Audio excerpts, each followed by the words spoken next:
नमस्कार माझ्या प्रिय शिक्षक बंधू आणि भगिनींना, स्पर्धा परीक्षेतील आणि अखंड भारतातील माझ्या लाडक्या विद्यार्थी मित्र आणि मैत्रिणींना, मी प्राध्यापक मारुती विठ्ठल शेळके आपल्या सर्वांचं पार्टनर टेस्ट आम्ही बनणार बेस्ट या उपक्रमाच्या अंतर्गत मास्टरमाइंड करिअर अकॅडमीच्या व्यासपीठावरती आपल्या सर्वांचं सहर्ष असे स्वागत करीत आहे। आपण पार्टनर टेस्ट नावाच्या कोर्समध्ये सामान्य ज्ञानाच्या परफेक्ट तयारीसाठी इतिहास, भूगोल, नागरिकशास्त्र म्हणजेच राज्यशास्त्र, अर्थशास्त्र आणि विज्ञान या विषयांच्या इयत्ता 4थी पासून ते 10वी पर्यंत प्रत्येक पाठावर टेस्ट पाहत आहोत। अगोदर ऑनलाइन टेस्ट तुम्हाला सोडवण्यासाठी पाठवली जाते, त्यानंतर त्या टेस्टचं विश्लेषण तुम्हाला पाठवलं जातं व्हिडिओच्या रूपाने, लेक्चरच्या रूपाने। अशा प्रकारच्या या अत्यंत परफेक्ट असणारे अशा कोर्सची किंमत सध्या खरी त्याची 500 रुपये, 6 महिने कालावधी, मात्र सध्या या कोर्सची किंमत फक्त 300 रुपये आहे। म्हणून ज्यांना या संधीचा फायदा घ्यायचा आहे त्यांनी लवकरात लवकर हा कोर्स जॉईन करा। बरं, हा कोर्स जॉईन करण्यासाठी सर्वप्रथम आपलं मास्टरमाइंड अकॅडमी नावाचं ॲप डाउनलोड करावं लागतं। ते ॲप मी या व्हिडिओच्या या लेक्चरच्या डिस्क्रिप्शनमध्ये त्याची लिंक पाठवतो, त्यावरून डाउनलोड करून घ्या। याच डिस्क्रिप्शनमध्ये या कोर्सची देखील लिंक पाठवतो, त्या लिंकवर क्लिक करून तुम्ही डायरेक्ट त्या ॲपमधील आपल्या या कोर्समध्ये जाऊ शकता आणि त्याच कोर्समध्ये रुपये 300 फोनपे, गुगल पे तुमच्याकडे जो ऑप्शन असेल त्यानं पेमेंट करून तिथंच लगेच वरती कंटेंट नावाचा ऑप्शन असतो, त्या ऑप्शनवर क्लिक केलं की इयत्ता 4थीच्या पहिल्या पाठापासून तर शेवटपर्यंत तुम्हाला सर्व टेस्ट ऑनलाईन सोडवण्यासाठी भेटतील। ज्या अनलिमिटेड वेळा तुम्ही सोडवू शकता, सर्व लेक्चर्स तुम्ही पाहू शकता, ते सुद्धा अनलिमिटेड वेळा पाहू शकता। ते लेक्चर डाउनलोड करून ठेवू शकता आणि डाटा बंद असताना सुद्धा ते पाहू शकता। अशा प्रकारचा हा अत्यंत अद्ययावत कोर्स, या कोर्समध्ये आपण इयत्ता 8वी मध्ये आलेलो आहोत। विषयाला सुरुवात केली इतिहास व नागरिकशास्त्र। इतिहास व नागरिकशास्त्रामध्ये 9 पाठांचं टेस्ट आणि त्यांचं विश्लेषण पाहिलं होतं। कालच्या लेक्चरला 10व्या क्रमांकाच्या पाठाची टेस्ट तुमच्यासाठी पाठवली होती सोडवण्यासाठी, आणि आज या टेस्टचं विश्लेषण, आज या टेस्टच्या विश्लेषणाचं लेक्चर तुम्हाला पाठवत आहे, ज्या पाठाचं नाव आहे सशस्त्र क्रांतिकारी चळवळ। भारताच्या इतिहासामध्ये भारताला स्वातंत्र्य मिळवून देण्यासाठी अनेकांनी इंग्रजांच्या विरोधात सशस्त्र लढा पुकारला। मग त्यामध्ये उमाजी नाईक असतील, वासुदेव बळवंत फडके असतील, स्वातंत्र्यवीर सावरकर असतील, अनंत कानेरे, मदनलाल धिंगरा, किती क्रांतिकारकांचे नावावर या सर्व क्रांतिकारकांचा सारांश रूपाने उहापोह या पाठामध्ये केलेला आहे आणि त्यावर कसे प्रश्न येतात हे प्रश्नांच्या विश्लेषणाच्या माध्यमातून आपण समजून घेऊया। चला, प्रश्न क्रमांक 1, वासुदेव बळवंत फडके यांनी टिंब यांच्याकडे शस्त्रविद्येचे प्रशिक्षण घेतले होते।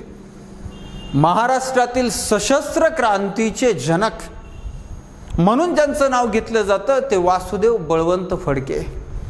त्यांनी इंग्रजांच्या विरोधात अगोदर खरं तर ते सार्वजनिक सभेचं काम करत होते, रानडे जोशींचा त्यांच्यावर प्रभाव होता, मात्र आयुष्यामध्ये घडलेल्या काही घटनांमुळे त्यांनी इंग्रजांच्या विरोधात शस्त्र उचलला। रामोशी समाजाच्या, निरक्षर समाजाच्या बंधूंना संघटित करून इंग्रजांच्या विरोधात संघर्ष सुरू केला आणि हा संघर्ष सुरू करत असताना त्यांनी तलवारबाजी, दांडपट्टा किंवा शस्त्रविद्येचं प्रशिक्षण कोणाकडून घेतलं असा प्रश्न आला। तर फक्त वासुदेव बळवंत फडके यांनीच नाही, महात्मा फुल्यांनी देखील त्याच व्यक्तीकडून शस्त्रविद्येचं प्रशिक्षण घेतले आणि त्या व्यक्तीचं नाव आहे लहुजी वस्ताद साळवे। पर्याय क्रमांक 3। 1883 रोजी वासुदेव बळवंत फडके यांचा मृत्यू टिंब येथे झाला। इंग्रजांच्या विरोधात दिलेल्या लढ्यामुळे, घेतलेल्या विरोधी भूमिकेमुळे, उचललेल्या शस्त्रामुळे वासुदेव बळवंत फडके यांना इंग्रजांनी पकडले, एडनच्या तुरुंगामध्ये टाकला आणि तुरुंगामध्ये असतानाच त्यांचा 1883 मध्ये मृत्यू झाला, एडनच्या तुरुंगामध्ये। पर्याय क्रमांक 4। खालील पर्यायापैकी चाफेकर बंधू ओळखा. चाफेकर बंधू नाव तुम्ही ऐकलं असेल, ज्यांनी 1893 मध्ये पुण्यामध्ये हिंदू धर्म संरक्षणी नावाच्या संस्थेची स्थापना केली, ज्यांनी प्लेग कमिशनर रँडची हत्या केली. अशा चाफेकर बंधू म्हणजे नेमकं किती आहेत? जसे तरखडकर बंधू आहेत तसे चाफेकर बंधू पण किती जण आहेत? तर चाफेकर बंधू हे 3 जण आहेत. कोणते कोणते आहेत? तर दामोदर चाफेकर, बाळकृष्ण चाफेकर आणि वासुदेव चाफेकर हे 3 जण आहे. ब क ड असा आपला पहिलाच पर्याय आहे. पहिलाच पर्याय आपलं उत्तर क्लिअर झालं. हे रावसाहेब हे काय चाफेकर बंधू नाही. चला पुढे. 22 जून 1897 रोजी टिंबटिंब या चाफेकर बंधूंनी रँडचा वध केला. प्लेग कमिशनर रँड, ज्यानं प्लेगच्या निवारणाच्या निमित्तानं लोकांवर अत्याचार करायला सुरुवात केली होती. अगदी 15 जून 1897 रोजी लोकमान्य टिळकांनी केसरीमध्ये लेख लिहिला होता आणि तो लेख काय होता? आजकाल शहरात पसरलेला प्लेग त्याच्या मानवी रूपापेक्षा दयाळू आहे. म्हणजे तो प्लेग परवडला पण हा रँड नको, अशा प्रकारचा त्रास या रँड पासून होत होता, या इंग्रज अधिकाऱ्यापासून होत होता. आणि मग 22 जून 1897 ची घटना. इंग्लंडच्या राणीच्या राज्यारोहणाच्या वर्धापन दिनाच्या पार्टीवरून परतत येत असताना पुण्यातील गणेश खिंडीमध्ये दामोदर चाफेकर आणि बाळकृष्ण चाफेकर यांनी रँडची हत्या केली. म्हणजे चाफेकर बंधूपैकी दामोदर आणि बाळकृष्ण या दोघांनीच रँडला मारलेला आहे. याचा अर्थ अ आणि क पर्याय आहे. पर्याय क्रमांक 4. वासुदेव चाफेकर आणि महादेव रानडे हे नाही. बर पुढे चला. रँडच्या हत्येप्रकरणी टिंबटिंब यांना फाशीची शिक्षा झाली. रँडच्या हत्येप्रकरणी दामोदर चाफेकर यांना, वासुदेव चाफेकर यांना, बाळकृष्ण चाफेकर यांना आणि महादेव रानडे या 4घांनाही फाशी झाली. कशी? तुम्ही तर म्हटले दोघांनीच मारलं. दामोदर चाफेकर आणि बाळकृष्ण चाफेकर या दोघांनी जर मारले रँडला तर 4घांना फाशी कशी? तर या दोघांची माहिती सांगणारा इंग्रजांना मिळालेला गणेश द्रविड नावाचा माफीचा साक्षीदार आहे. गणेश द्रविड माफीचा साक्षीदार झाला, यांची माहिती दिली म्हणून या दोघांनी गणेश द्रविडला ठार केला. म्हणून याही दोघांना पकडलं आणि अशा रीतीने 4घाही जणांना या रँडच्या हत्येप्रकरणी फाशी झालेली आहे. वरील सर्व आपलं उत्तर आहे. चाफेकर बंधूंच्या फाशीची बातमी ऐकल्यानंतर नाशिकमध्ये स्वातंत्र्यवीर सावरकरांनी देशाला स्वातंत्र्य मिळेपर्यंत, अखेरच्या श्वासापर्यंत देशाच्या स्वातंत्र्यासाठी सशस्त्र क्रांती करून लढण, अशा प्रकारची देशसेवेची शपथ सावरकरांनी घेतली होती. या प्रकरणामध्ये लोकमान्य टिळकांवरती राष्ट्रद्रोहाचा खटला भरवला होता. मात्र साक्षी पुरावे न आढळल्यामुळे लोकमान्य टिळकांवरचा राष्ट्रद्रोहाचा खटला रद्द झाला. मात्र 15 जून 1897 रोजी इंग्रजांच्या विरोधात केलेल्या लेखनामुळे लोकमान्य टिळकांना 1.5 वर्षाची म्हणजे 18 महिन्यांची तुरुंगवासाची शिक्षा झाली होती. या काळामध्ये त्यांना डोंगरीच्या तुरुंगामध्ये, एरवडा तुरुंगामध्ये आणि ऑर्थर तुरुंगामध्ये अशा 3 जेलमध्ये, 3 तुरुंगामध्ये त्यांना ठेवलं होतं. अशा रीतीचं हे महत्त्वाचं प्रकरण आहे, लक्षात ठेवायचं. चला पुढे जाऊया. टिंबटिंब येथे मुंडा आदिवासींनी बिरसा मुंडा यांच्या नेतृत्वाखाली उठाव केला होता. भारताच्या इतिहासामध्ये 1857चा उठाव, त्या अगोदरचे उठाव आणि त्यानंतरचे उठाव, अशा सर्व उठावांचा सशस्त्र क्रांतीमध्ये समावेश होतो.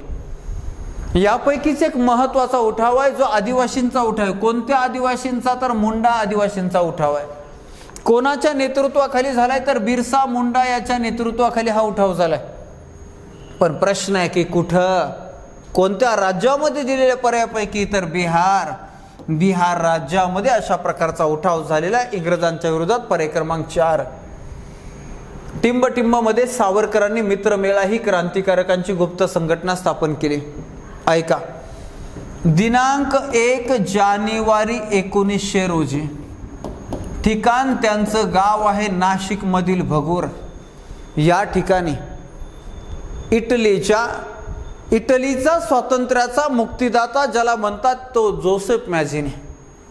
या जोसेफ मॅझिनीनं इटलीमध्ये यंग इटली नावाची संस्था स्थापन केली होती, गुप्त संघटना स्थापन केली होती. त्याच संस्थेवर आधारित सावरकरांनी मित्रमेळा नावाची गुप्त संघटना स्थापन केली. ही भारतातील पहिली गुप्त संघटना आहे. तिचं खूप मोठं काम आहे.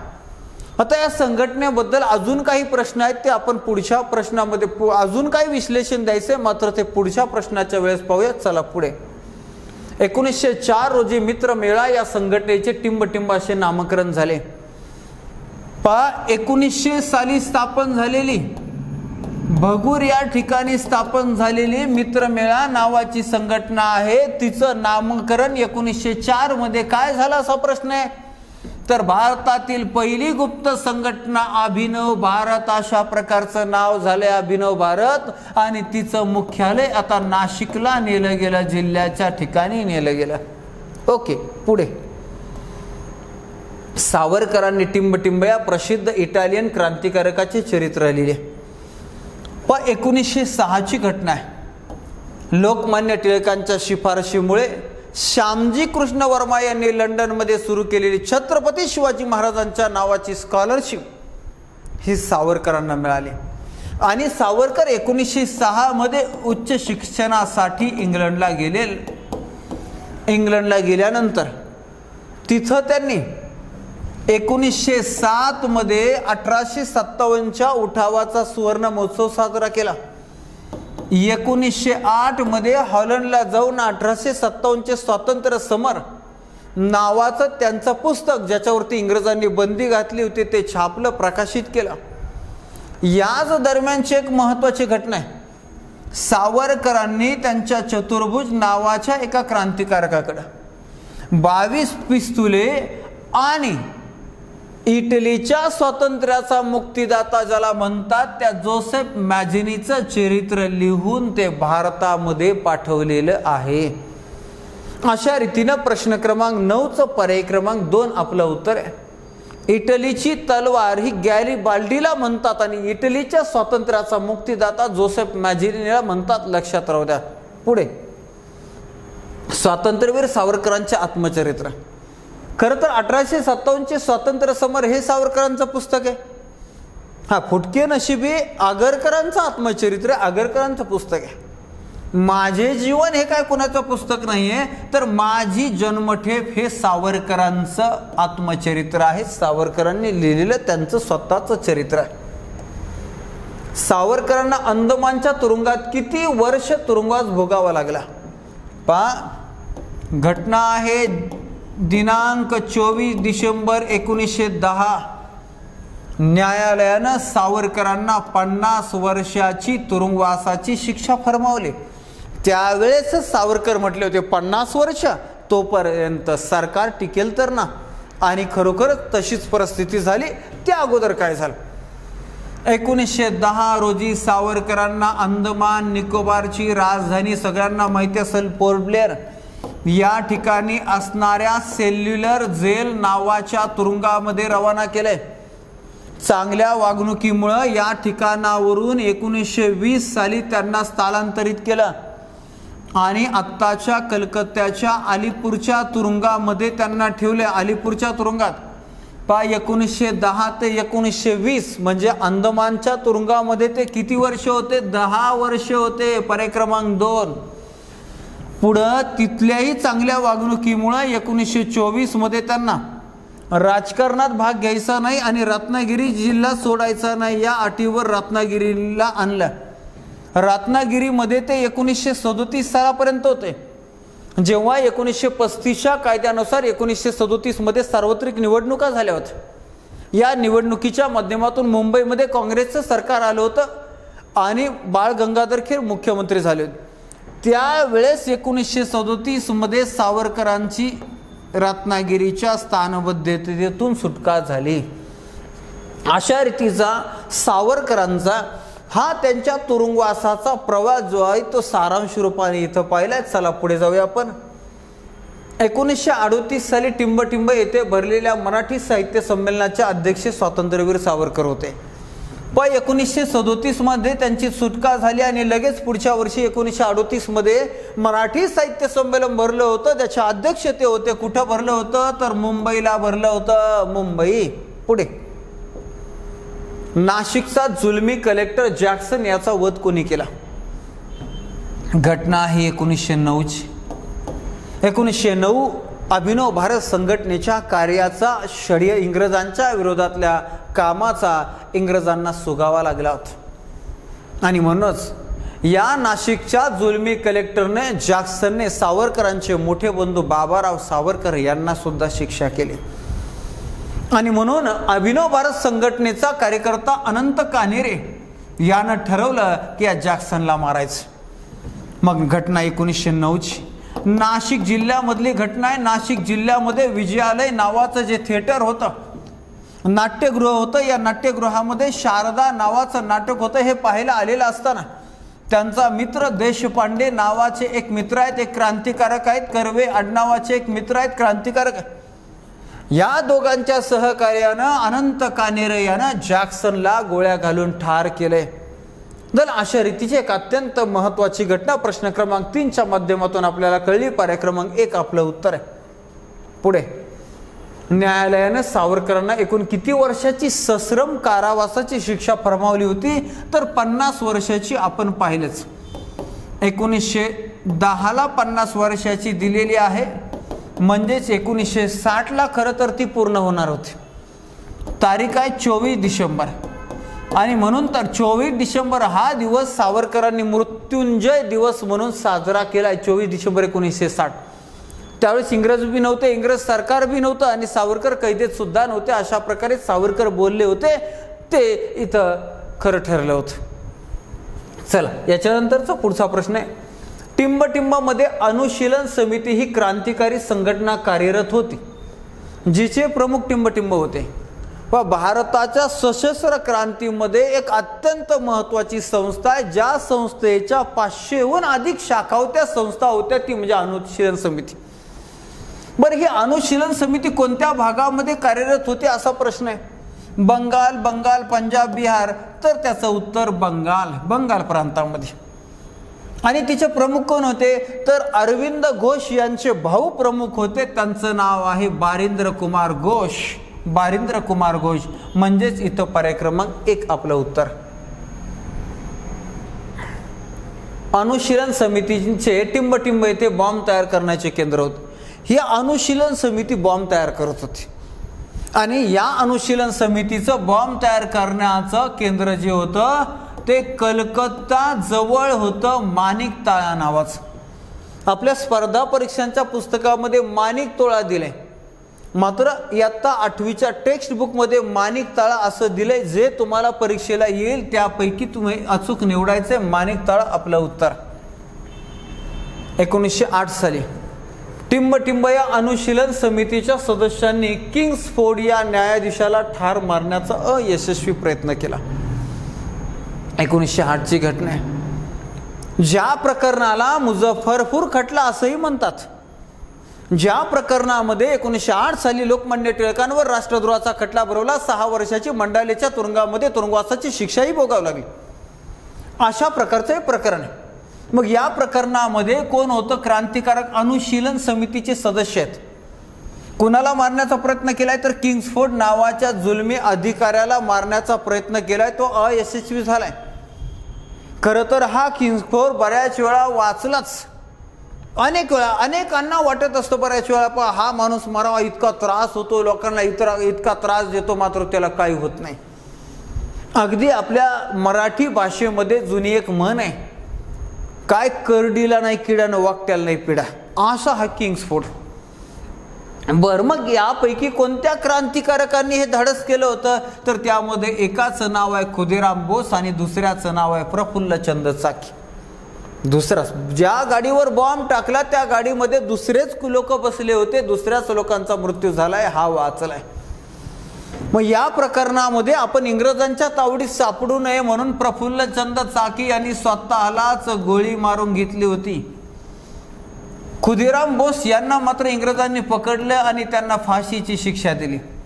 अशा रीतीने हे दोघं अ आणि क आपलं उत्तर आहे. अ आणि क म्हणजेच पर्याय क्रमांक 2. व्हाईसरॉय लॉर्ड हार्डिंगवर बॉम्ब फेकण्याचे धाडशी कृत्य कोणी केलं होतं? तर धाडशी कृत्य टिंबटिंब व त्यांच्या सहकाऱ्यांनी केलं होतं. तर त्यांचं नाव आहे रासबिहारी बोस. रासबिहारी बोस यांनी हे धाडशी कृत्य केलं होतं. त्याचबरोबर भारतामध्ये 1915 साली सशस्त्र क्रांती मोठ्या प्रमाणात घडवून आणायची असाही प्लॅन होता. मात्र या प्लॅनचा, या कटाचा सुगावा लागला इंग्रजांना आणि त्यामुळं रासबिहारी बोस 1915 पासून देश सोडून जपानलाच राहत होते. चला, अशा रीतीने महत्वाची घटना. पुढे जाऊया. टिंबटिंब यांनी टिंबटिंब येथे इंडिया हाऊसची स्थापना केली. साधा सोपा प्रश्न आहे. इंडिया हाऊसची स्थापना कोणी आणि कोठे केली? तर इंडिया हाऊसची स्थापना श्यामजी कृष्ण वर्मा यांनी लंडन या ठिकाणी केली. पर्याय क्रमांक 2. याच इंडिया हाऊसचं मुखपत्र होतं इंडियन सोशलिस्ट. या इंडिया हाऊसचं खूप मोठं काम आहे.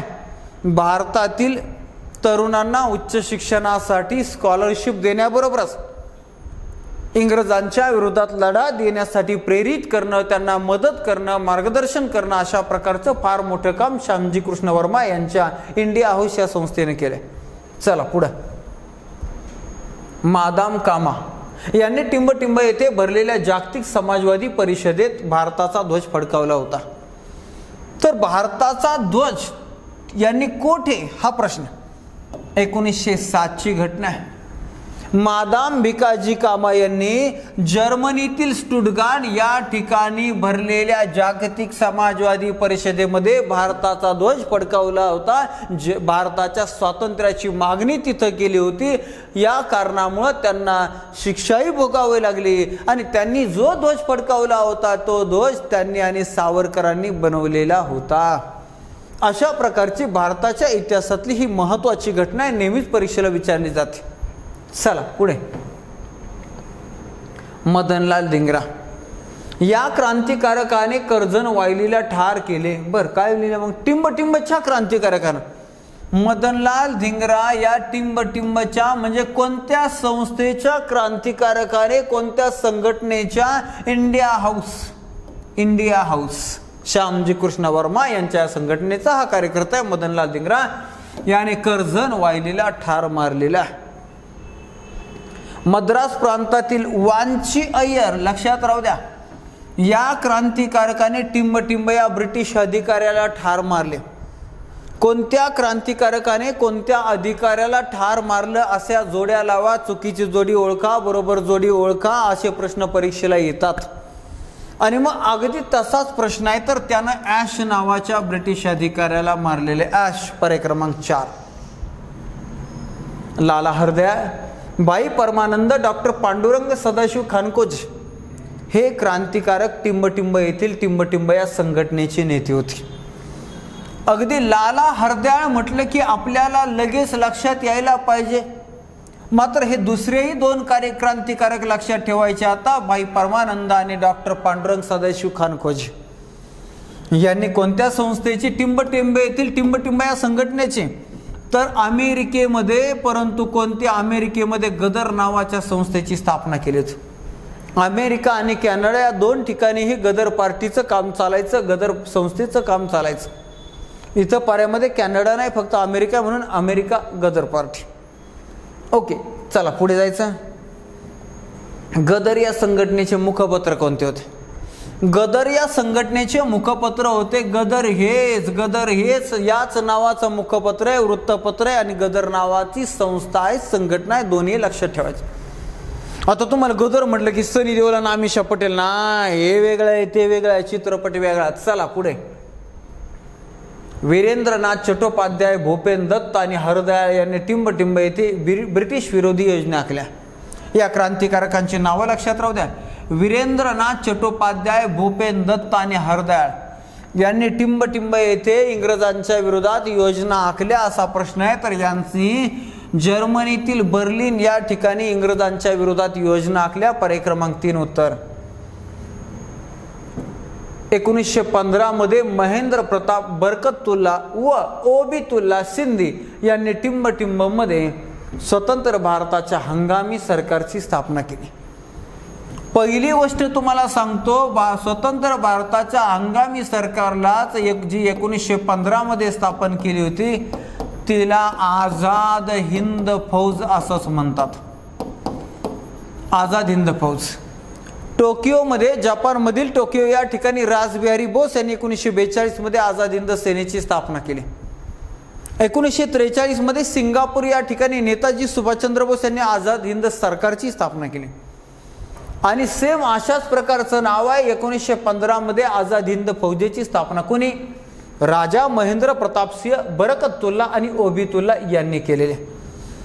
पण अफगाणिस्तानमध्ये कुठं? तर काबूल, अफगाणिस्तानमधील काबूल या ठिकाणी या संस्थेची स्थापना केली, संघटनेची स्थापना केली. पर्याय क्रमांक 1 आपलं बरोबर.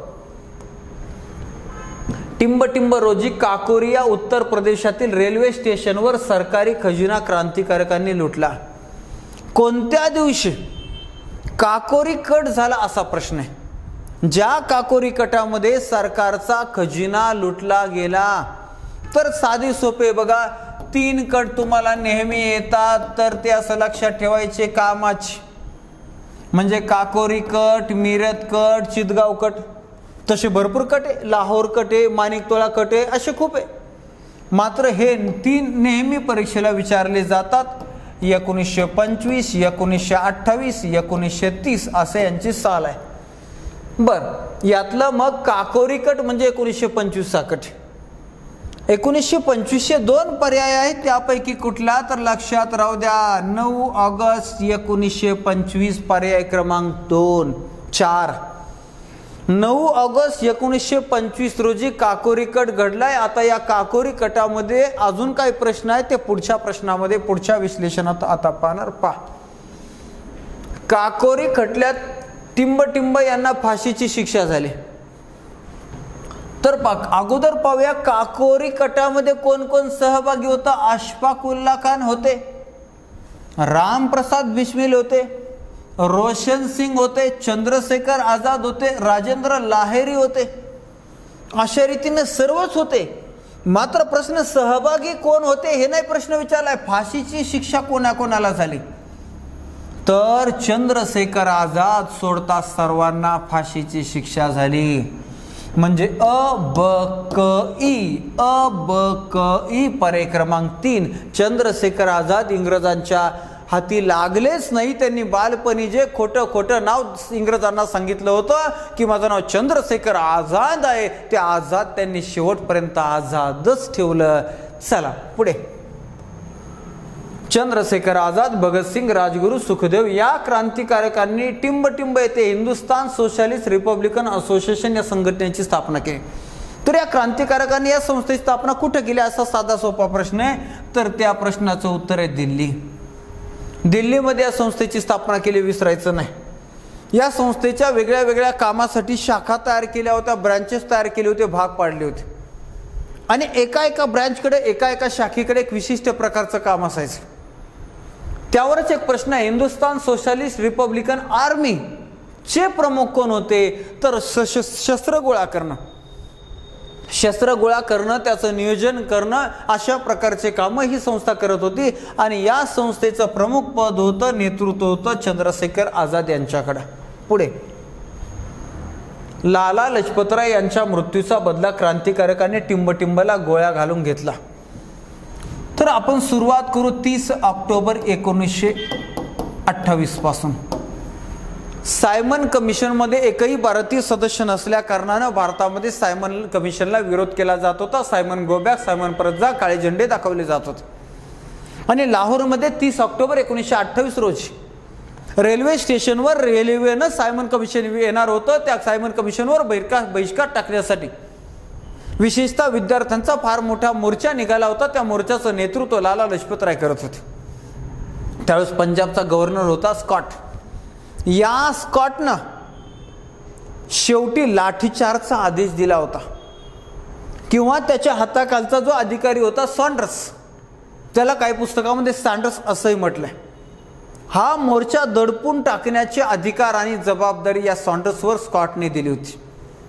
आणि सरते शेवटी मग सॉन्डर्सने लाठीचार्जचा आदेश दिलेला आहे. लाठीचार्ज केला. लाला लजपतराय यांच्या छाती व डोक्यामध्ये लाठीचार्ज झाल्यामुळे ते जखमी झाले. अशाही अवस्थेमध्ये याच दिवशी लाला लजपतराय यांनी रात्रीचं सभा घेतली.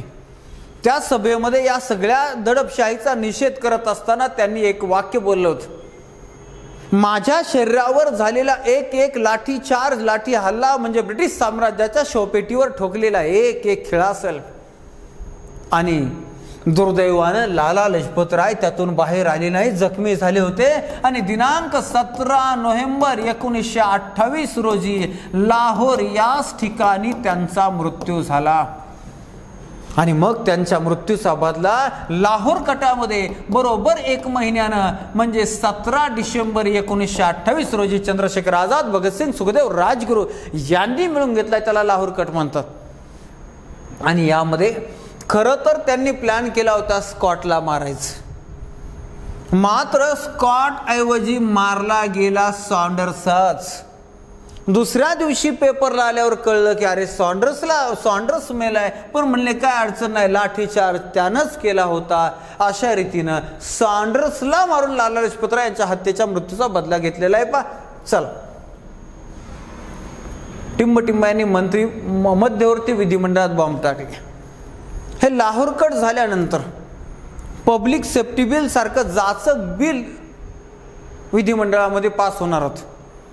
भरपूर विरोध करून सुद्धा इंग्रज लोक काय ऐकत नव्हते. ते बिल पासच करणार होते. अत्यंत जाचक दडपशाही करणार असं बिल येणार होतं, कायदा येणार होता. आणि म्हणून मग कुठेतरी आपला आवाज हे संग्रह सरकारपर्यंत पोहोचण्यासाठी, सरकारला जाग करण्यासाठी विधिमंडळामध्ये मोकळ्या जागेत दिनांक 8 एप्रिल 1929 रोजी भगतसिंग आणि बटुकेश्वर दत्त या दोघांनी बॉम्ब टाकलाय. म्हणजे पर्याय क्रमांक आपला 4 उत्तर आहे. 4. 23 मार्च 1931 रोजी भगतसिंग, राजगुरू व सुखदेव यांना टिंबटिंब तुरुंगात फाशी देण्यात आली. बॉम्ब टाकल्यानंतर भगतसिंग आणि बटुकेश्वर दत्त लगेच इंग्रजांना स्वाधीन झाले, कैद करून घेतलं. त्याचबरोबर अगोदरच्या लाहोरच्या प्रकरणामध्ये सुद्धा बाकीच्या सगळ्या क्रांतिकारकांना पकडलं होतं आझाद सोडता. आणि मग त्यांना खटल्यामध्ये 24 मार्च 1931 रोजी फाशीची घोषणा झाली. म्हणजे या दिवशी फाशी दिली जाणार होती. मात्र यांची लोकप्रियता एवढी वाढत चालली होती, घाबरून इंग्रजांनी 1 दिवस अगोदर 23 मार्च 1931 रोजी या तिघांना फाशी दिली. कुठं फाशी दिली तर लाहोरच्या तुरुंगामध्ये फाशी दिली. 23 मार्च हा दिवस आज आपण त्यांच्या बलिदानाच्या स्मृतिप्रित्यर्थ शहीद दिन म्हणून साजरा करतो. चला, 23 मार्चची घटना पाहिली. लाहोर या ठिकाणी फाशीची शिक्षा झाली. पुढे टिंबटिंब येथे पोलिसांशी झालेल्या चकमकीत चंद्रशेखर आझाद ठार झाले. घटना आहे 27 फेब्रुवारी 1931. भगतसिंग, सुखदेव, राजगुरू यांची फाशीची शिक्षा रद्द व्हावी, यांना तुरुंगातून सोडावं यासाठी त्यांच्या नेत्याची धडपड चालू होती, चंद्रशेखर आझाद यांची. आणि त्यासाठी ते अलाहाबादला आनंद भवनमध्ये पंडित नेहरूंची भेट घेण्यासाठी आले होते. मात्र पंडित नेहरूंनी भेट घेण्याचं टाळलं किंवा मदत करण्यास टाळलं, नाकारलं. तिथून ते अल्फ्रेड पार्क नावाच्या अलाहाबाद शहरामध्ये ही गार्डन आहे. आता ते अलाहाबाद प्रयागराज झाले. मूळचं प्रयागराजच होतं. या प्रयागराजचं अकबरानं नाव बदलवलं होतं. अलाहाबाद गंगा यमुना सरस्वती यांचा संगम. आता ते पुन्हा प्रयागराज झाले. प्रयागराज म्हणजे काय तर तीर्थक्षेत्रांचं, प्रयागांचा राजा. गंगा यमुना सरस्वती या त्रिवेणी संगमावर कुंभमेळ्याचं असणारं महत्त्वाचं ठिकाण. आणि या अलाहाबादमध्ये म्हणजे आत्ताच्या प्रयागराजमध्ये पंडित नेहरूंच्या घराचं नाव आहे आनंद भवन. या शहरामध्ये अल्फ्रेड पार्क आहे. तिथं गेल्यानंतर इंग्रजांना कुणीतरी सांगितलं, फितूर झालं. चंद्रशेखर आझाद यांची माहिती दिली. आणि म्हणून चंद्रशेखर आझाद यांना इंग्रजांनी घेरलं. पिस्तुलामध्ये शेवटची गोळी असेपर्यंत इंग्रजांचा विरोध केला. इंग्रजांशी लढले, 2 हात केले, संघर्ष केला. आणि इंग्रजांच्या हाती न सापडावं म्हणून शेवटची गोळी स्वतःला मारून घेतली आणि चंद्रशेखर आझाद हे नाव सार्थकी लावलं. शेवटच्या क्षणापर्यंत आझाद राहिले. त्यांचं स्मारक आणि शेवटचा संघर्ष हा अलाहाबाद आल्फ्रेड पार्क, पर्याय क्रमांक 1. चितगाव शस्त्रागारावरील हल्ल्याचे टिंबटिंब यांनी नेतृत्व केलं. चितगाव शस्त्रागार, चितगाव खटला मोठं प्रकरण आणि ह्या चितगाव शस्त्रागारावरील या कटाचं, या हल्ल्याचं नेतृत्व कोणी केलं असा प्रश्न आलाय. मास्टर सुरेश ऐन, पर्याय क्रमांक 4. चितगाव कटात खालीलपैकी कोणत्या क्रांतिकारकांचा सहभाग नव्हता? तर हे 1930 मध्ये झालेला कट आहे. इथं 1929 मध्ये बॉम्ब टाकून अटक करून घेतले. बटुकेश्वर दत्त असायचा विषय नाही. गणेश घोष होते, कल्पना दत्त होत्या, प्रीतिलता वड्डेदार होते. म्हणजे बकड क्रांतिकारकाचा सहभाग नव्हता विचारलंय.